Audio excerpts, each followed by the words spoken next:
Nangingibabaw po ang kabayanihan ng mga Pilipino sa oras ng kalamidad. Kagabi, mahigit kalahating milyong piso ang nalikom mula sa isang concert na layong makalikom ng pondo para sa mga biktima ng lindol sa Bohol.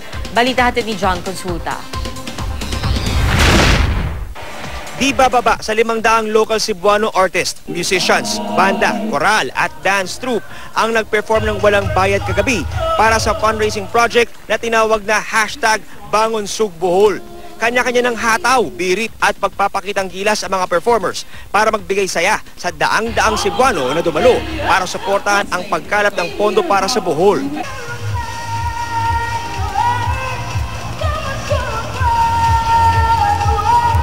Bago matapos ang programa, tumagos sa puso ng mga manonood ang mensahe ng mga kanta na ang tanging panawagan, pagkakaisa para tulungan ang mga sinalanta ng lindol sa Bohol.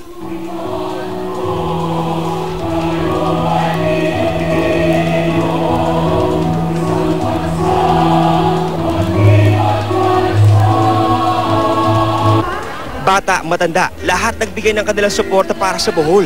Dinumog ng tindahan ng mga organizer na nagbebenta ng mga t-shirt na may tatak na Cebu Loves Bohol para makakalap ng dagdag na pera para sa mga nasalanta. May benefits para sa sa Bohol. Lahat ng taga Cebu, bumili kayo ng t-shirt for Bohol to help the victims of calamity from Bohol.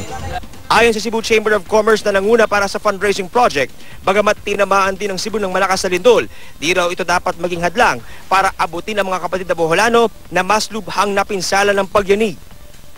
We have seen the devastation in Bohol and they have to rise. It is now another chance for the Cebuanos to shine again.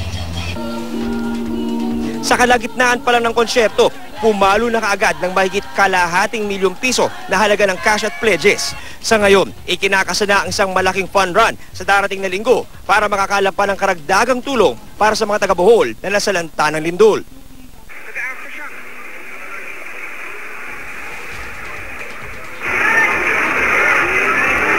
Dahil sa sunod-sunod na aftershock na nararanasan pa rin sa Cebu na ang isa na itala pa kahapon sa lakas ng magnitude 5.1, mas nilakihan ang kordon sa harapan ng basilika para di malapitan ng mga deboto na dumalo sa mga misa na idinaos sa mismong tapat ng basilika. Ang mga kababayan natin sa Dalaget, Cebu, sa isang covered court muna nagdaos ng misa dahil baka raw disgrasya at hindi biyaya ang kanilang abutin sa oras na matuluyan ang nakatagilid ng bell tower at simbahan, lalo pat di biro ang dami at lakas ng aftershocks na ramdam pa rin sa probinsya.